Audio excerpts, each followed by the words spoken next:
राधा राधा राधा राधा राधा राधा श्री राधा राधा राधा राधा राधा राधा राधा श्री राधा राधा राधा राधा राधा राधा राधा श्री राधा राधा राधा राधा राधा राधा राधा श्री राधा राधा राधा राधा राधा राधा राधा श्री राधा राधा राधा राधा राधा राधा राधा श्री राधा। विवाह महोत्सव निकुंज में ब्याहुला। भाग 41। रसोपासना के ध्यान में आँखें मूंदने का ज़्यादा महत्व नहीं है। जब प्रिया प्रियतम सन्मुख ही हैं तो आँखें बंद क्यों। भावना का ध्यान तत्व रसोपासना में विलीन ही हो जाता है। यहाँ तो सेवा का महत्व है, इन स्थूल हाथों से या पैरों से नहीं, सेवा तो भावना से ही होगी। सखी भाव से भावित होकर श्री जी की वेणी गूँथना, महावर चरणों में लगाना, मेहंदी काढ़ना, साड़ी सुंदरता से लगा देना, श्रृंगार करना, आईना दिखाना। साधक का शरीर वही सखी भाव वाला हो जाता है। ये भाव में देह है, इसमें बाहरी कुछ करना नहीं है। याद रहे, ये बाहरी शरीर तो मिथ्या है, वास्तविक रूप तो हमारा वही भाव में सखी रूप ही है। पर इसके प्रचार से बचना साधक को बहुत आवश्यक है। रस और उत्सव दोनों साथ साथ चलते हैं। जब ये रसोपासना है तो स्वाभाविक है उत्सव इस उपासना का प्राण होगा ही।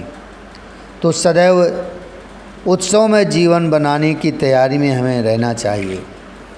साधकों, कुछ एक महीने पहले की बात है, मैंने श्रीधाम वृंदावन में एक ऐसे महात्मा जी के दर्शन किए जिनके पास कुछ नहीं था पर नित्य उत्सव मनाते थे। मुझसे उनका बड़ा लगाव हो गया था तो वे अपने उपासना के रहस्य मुझे बताने लगे थे। एक दिन मैं गया उनके पास, उनकी झोपड़ी में।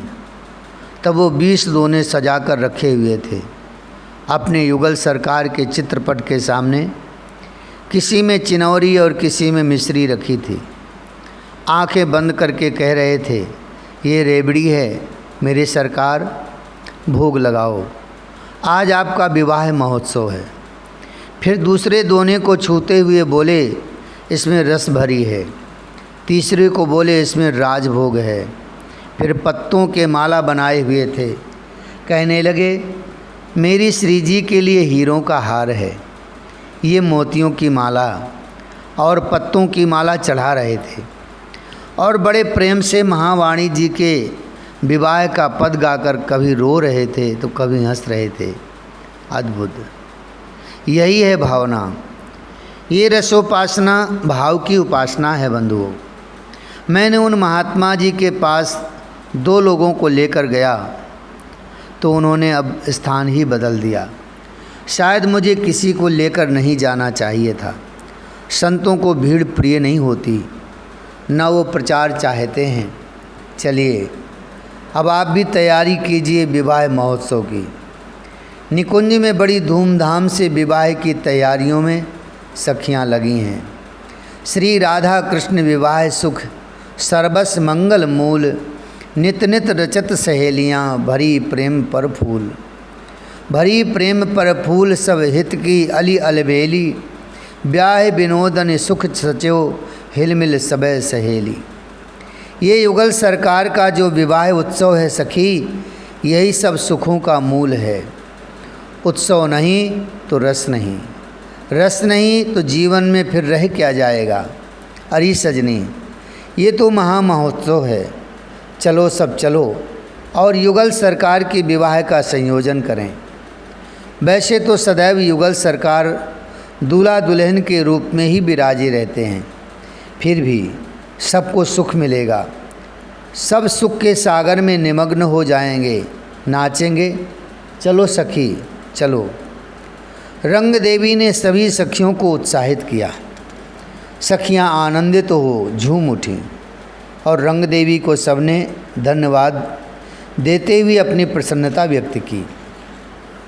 हम क्या करें, आप ही हम सखियों के यूथ की यूथेश्वरी हो, इसलिए हे रंग देवी, हे ललिता, आप ही हमें आज्ञा दें ताकि युगल को हम सुख प्रदान कर सकें।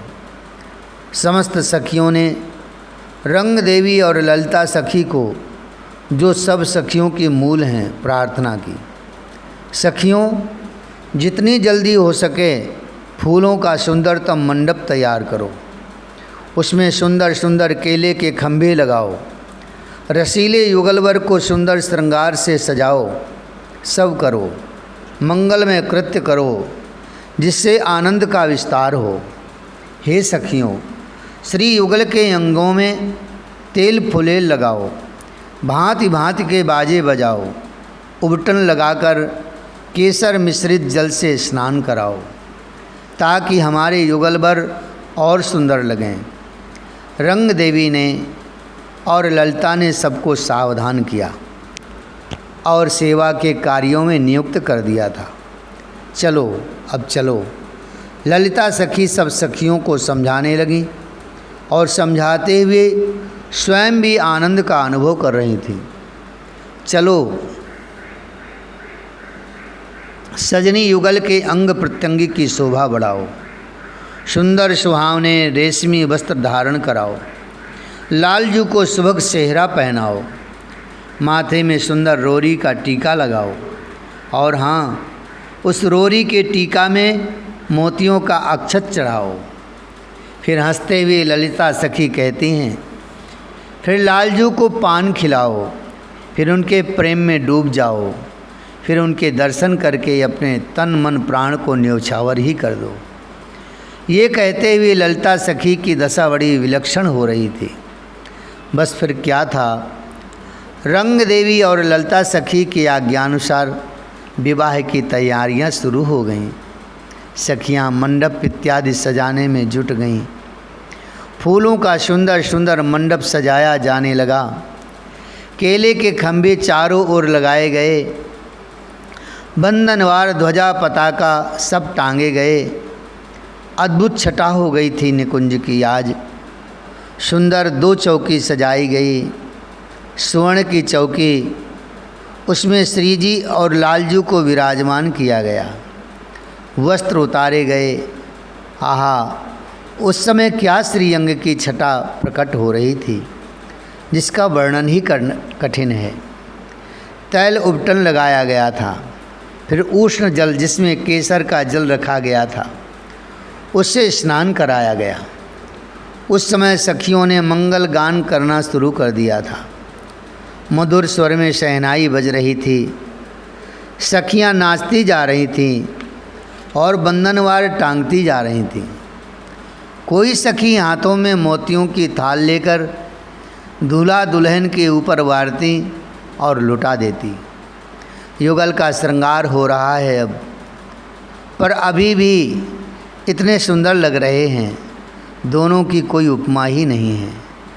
अजी युगल की कौन कहे, सखियां ही इतनी सुंदर लग रही हैं, जिनके आगे उमा, रमा, सावित्री, भवानी ये सब भी तुच्छ होती जा रही हैं।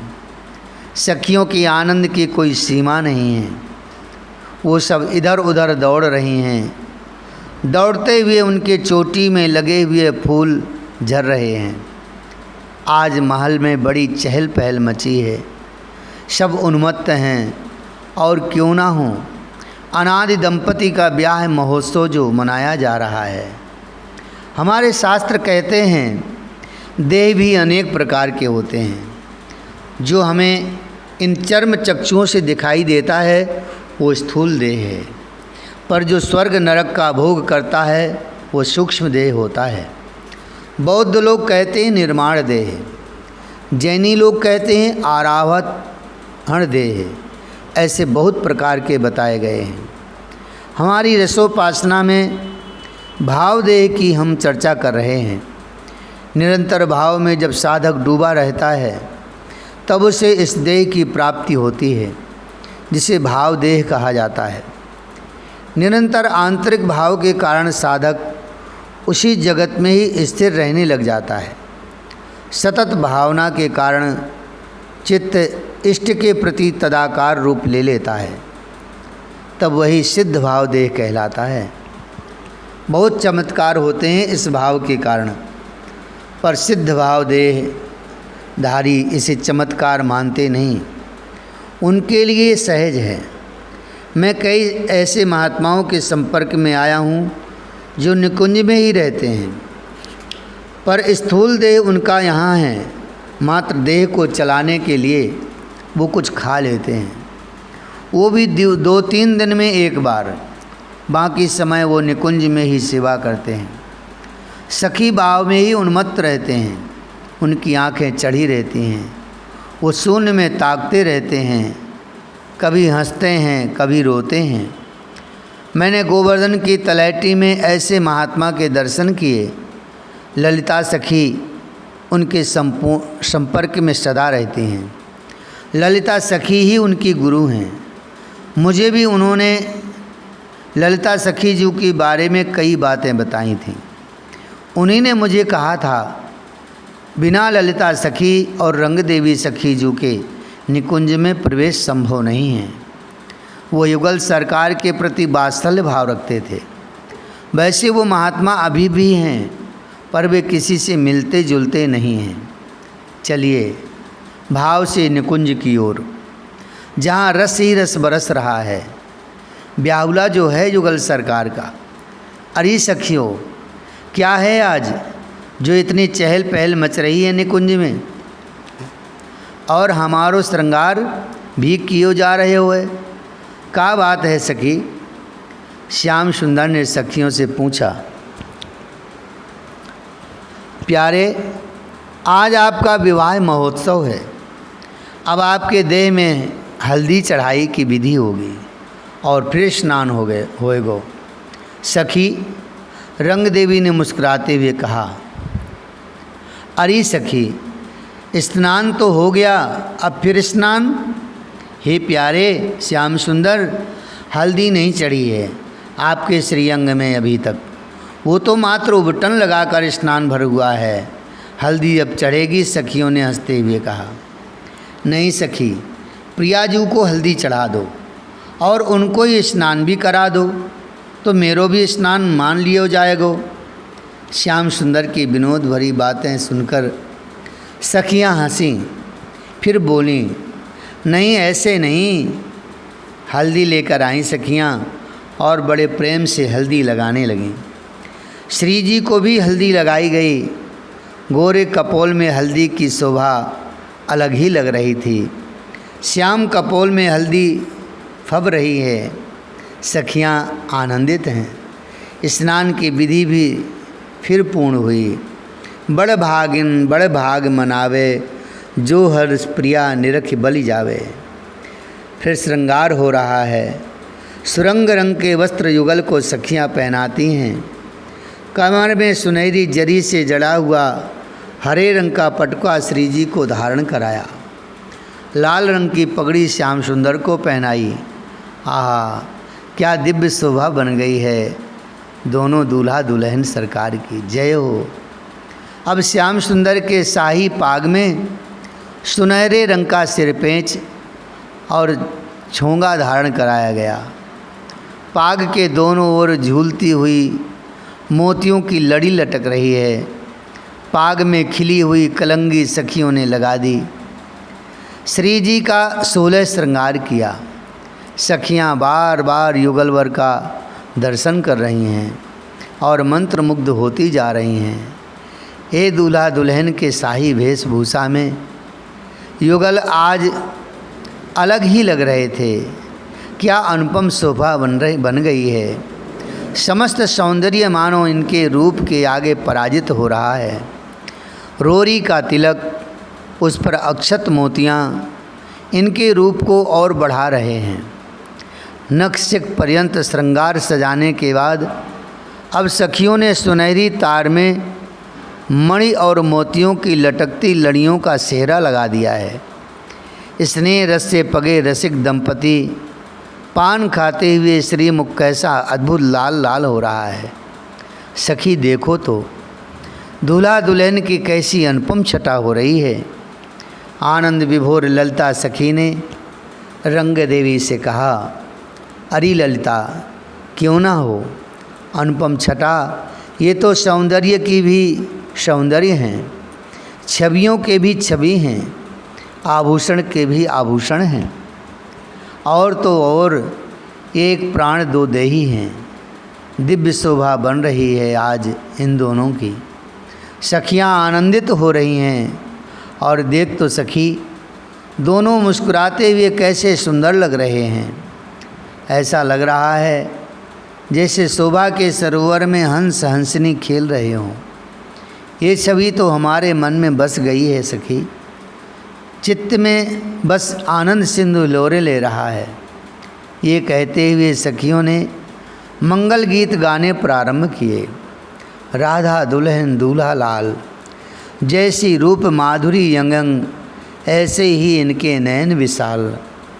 नाचते गाते युगल को लेकर सखियां ब्याह मंडप की ओर चलीं। जय जय श्यामा जय जय श्याम, जय जय श्री वृंदावन धाम। जय जय श्यामा जय जय श्याम, जय जय श्री वृंदावन धाम।